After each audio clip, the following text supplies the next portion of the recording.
Y habiendo orado, el lugar tembló y fueron llenos del Espíritu Santo.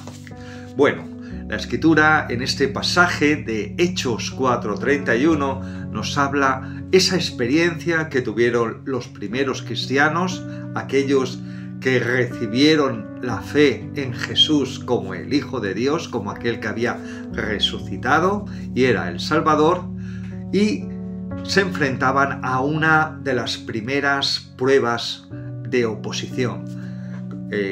Pedro y Juan, en la puerta de la Hermosa, dice en el capítulo 4 de Hechos que levantaron a una persona coja desde nacimiento, una persona que estaba impedida y que pedía limosna en la puerta. Así que los ancianos, los líderes del pueblo de Israel, viendo que no podían negar el milagro que se había ocurrido, les prohibieron que predicasen en el nombre de Jesús. ¿Qué hicieron ellos? ¿Qué tenemos que hacer nosotros cuando tenemos oposición o cuando tenemos dificultades por querer hacer la voluntad de Dios? Lo que hicieron ellos oraron. El verbo que se utiliza para orar en griego no es el verbo normal, que es proskuneo, que es adoración, ruego, ponerte de rodillas. Este verbo que se utiliza, el verbo deomai, significa una petición intensa, una súplica ante una necesidad apremiante. Y así muchas veces nos encontramos en esa estrechura, en esa necesidad donde nuestras oraciones son casi desesperadas pidiendo la intervención de Dios. Y dice que el lugar tembló. La palabra que se utiliza, la palabra saleuo, se digita que se agitó, se conmovió el lugar, se meneó el lenguaje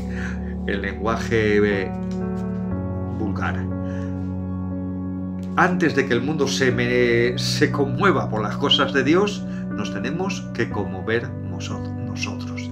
A veces Dios utiliza las pruebas, las dificultades, para que tú te conmuevas, para que algo se mueva dentro de ti, porque muchas veces nos quedamos totalmente bloqueados o simplemente asentados y tranquilos, y Dios utiliza de forma educativa muchos problemas para conmovernos, sacudirnos y hacer que oremos con necesidad para poder ser llenos del Espíritu Santo. Ahí está esa hermosa palabra que se utiliza, la palabra plezo en griego, es una palabra que significa llenar hasta el borde, no un poquito, no una chispita, sino llenar hasta el borde del Espíritu Santo.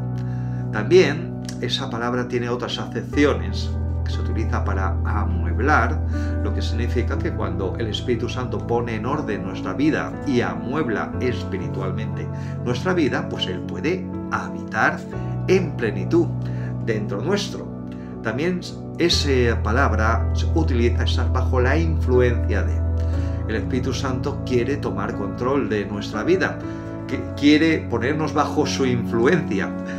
Es el mismo verbo que se utiliza en el capítulo 4, en el versículo 8, cuando dice que Pedro, lleno del Espíritu Santo, es decir, bajo la influencia, bajo el poder, bajo la llenura del Espíritu Santo, empezó a hablarles con una denuedo, con una fuerza, con una convicción que no podía resistirle.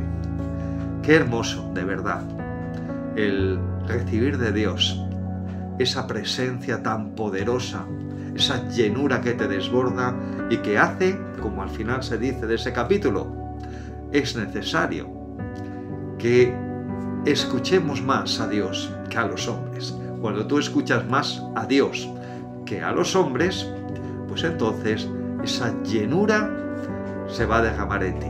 Te ha hablado el pastor Conrad Rovira de la Iglesia Evangélica Cristo Centro en Getafe, Madrid, España.